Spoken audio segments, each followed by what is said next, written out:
اور میں کہتا ہوں ببانگ دہل کہتا ہوں کہ آسام کے چیف منسٹر کا کردار بدبودار کردار ہے، خراب کردار ہے، مسلمان کو دفن کرنے کا کردار ہے۔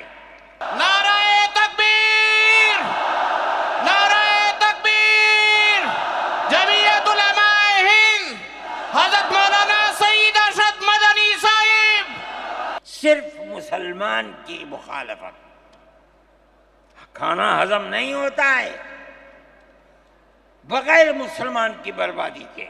ہم آسام میں مسلمانوں کو چین کا سانس نہیں لینے دیں گے، دیکھیں کب تک چلتے ہیں۔ اگر جمعیت علماء زندہ ہے اور اللہ نے ہمیں زندہ رکھا، ہم دیکھیں گے کہ کیا کرتے ہیں، ہم زندہ ہیں۔ جمعیت علماء تنہا جماعت ہے ملک کے اندر جو آسامیوں کے مسائل کو جانتی ہے۔ یہاں سے رہنے والے، ان کی زبان اور ہے، ان کا کلچر اور ہے، بہت دور ہیں، دنیا کے آخر میں رہتے ہیں، کون جانتا ہے ان کے مسائل کو؟ تنہا جمعیت علماء ہے جو ان کے مسائل سے دلچسپی لیتی ہے، گھستی ہے، کروڑوں روپیہ خرچ کرتی ہے۔ یہ ایک مسئلہ تھا، اس سے پہلے ایک اور مسئلہ تھا۔ کہا گیا کہ پنچایت اگر کسی کو آسام میں یہ سرٹیفکیٹ دیتی ہے کہ یہ ہندوستانی ہے تو وہ سرٹیفکیٹ نامقبول ہوگا۔ 47 لاکھ آدمی اس سے متاثر تھے۔ جو فرقہ پرست پارٹی تھی وہ کہتی تھی کہ پنچایت کے سرٹیفکیٹ کو قبول نہ کیا جائے۔ اگر یہ فیصلہ ہو جاتا تو 47 عورتیں، 47 لاکھ اپنے بچوں کے ساتھ ملک کے اندر بھیک مانگنے والوں کی زندگی بسر کرتے۔ ہم نے سپریم کورٹ کے اندر اس کو چیلنج کیا۔ سپریم کورٹ کہا جاتا ہے، لیکن در حقیقت یہ ملک میں بسنے والے ان غریب اور لاچار لوگوں کی پناہ گاہ جن کے سامنے ملک میں کوئی راستہ نہیں بچتا تو وہ کورٹ میں پہنچتے ہیں کہ ہماری مدد کرو۔ ہم پہنچ گئے، اپنے لیے نہیں، ان غریبوں کے لیے پہنچے جو 47 لاکھ تھے۔ آپ نہیں جانتے اس کے اندر 24 لاکھ ہندو عورتیں تھیں۔ آپ سمجھے؟ اور جمعیت علماء گئی۔ میں بہت پریشان تھا کہ الہ العالمین کوئی مدد کرنے والا علاوہ تیرے کوئی مدد کرنے والا نہیں ہے۔ میں اللہ کا فضل کرتا ہوں کہ جو کورٹ اور وہیں کا وکیل چیف جسٹس تھا آسامی کا تھا، مجھے خطرہ تھا کہیں یہ آسامیوں کے ساتھ نہ چلا جائے، گورنمنٹ کے ساتھ نہ چلا جائے۔ اللہ کی قدرت ہے کہ فیصلہ یہ آیا کہ وہ سرٹیفکیٹ جو پنچایت نے دیا قبول کیا جائے گا۔ میں نے کہا کہ مجھے اپنی زندگی میں کبھی اتنی خوشی نہیں ملی جتنا آج اس فیصلے سے خوشی ہوئی ہے۔ کیوں؟ صرف مسلمان کے لیے نہیں، یہ ہمارا کردار ہے جو ہمیں اپنے بزرگوں سے ملا ہے، جو جمعیت علماء کی اساس ہے، یہ ان کا کردار تھا، ہم نے اس کی سراہنا کی۔ اس کے بعد دوسرا مسئلہ آ گیا۔ دیکھیے، سمجھیے مسئلے کو، سارے ہندوستان کے اندر قانون یہ ہے کہ جو سب سے پہلی مردم شماری سن 47 میں ملک آزاد ہوا، سن 51 کے اندر پہلی مردم شماری ہے، جس کا نام اس مردم شماری میں ہے وہ ہندوستان ہے۔ جس کا نام اس مردم شماری میں نہیں ہے، اگر دوسری مردم شماری میں وہ کہیں سے آ کر بسا اور اپنا نام لایا، وہ ہندوستانی نہیں ہے۔ اچھا،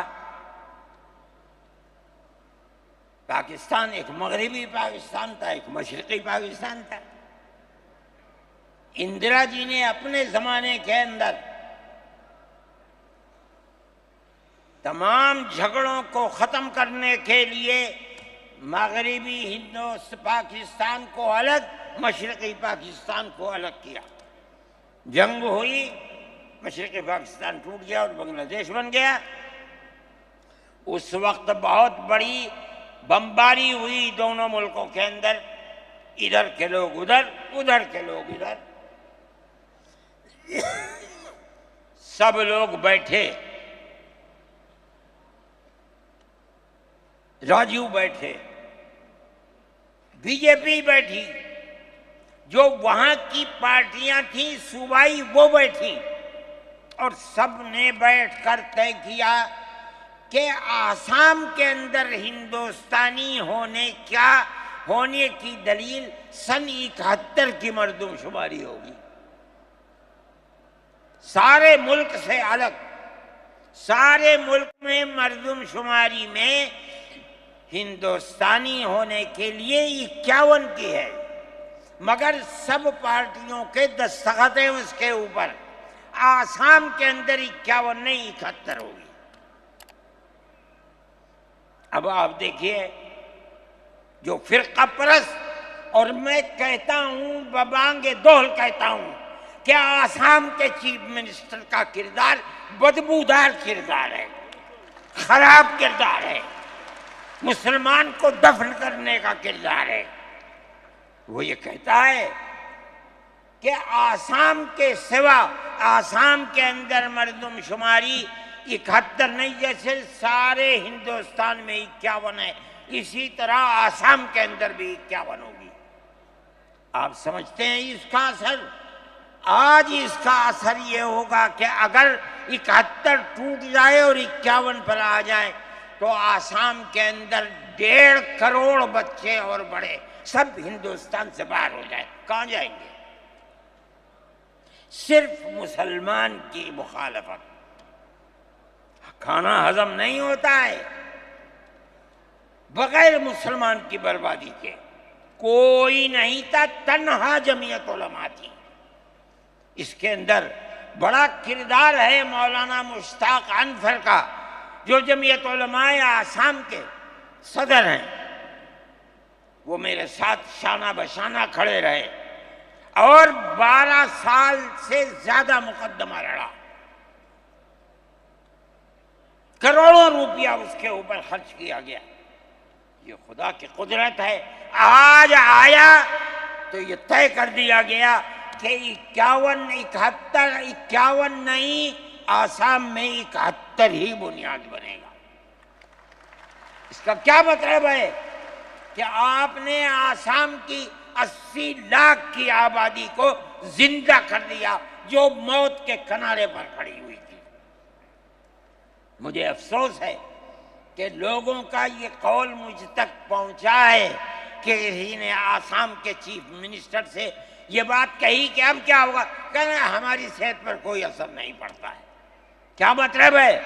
ہم آسام میں مسلمانوں کو چین کا سانس نہیں لینے دیں گے۔ دیکھیں کب تک چلتے ہیں۔ اگر جمعیت علماء زندہ ہے اور اللہ نے ہمیں زندہ رکھا، ہم دیکھیں گے کہ کیا کرتے ہیں۔ ہم زندہ ہیں میرے بھائی، یہ جمعیت علماء کا کردار ہے، ہم اس کے پیچھے چلتے ہیں۔ جمعیت علماء زندہ باد،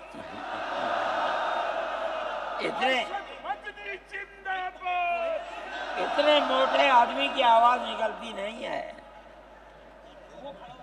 میرے بھائی۔ ہمارا یہی کردار ہے۔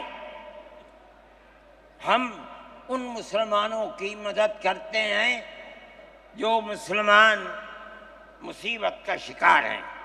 یہ فرقہ پرست ذہن جس کا میں ذکر کر رہا ہوں ہر جگہ موجود ہے، ہر وقت موجود تھا، آج یہ زیادہ ہے، پہلے اتنا نہیں تھا۔ ہر جگہ مسلمان کے لیے، جوانوں کے لیے مصیبت کا شکار ہے، خاص طور پر۔ نعرہ تکبیر!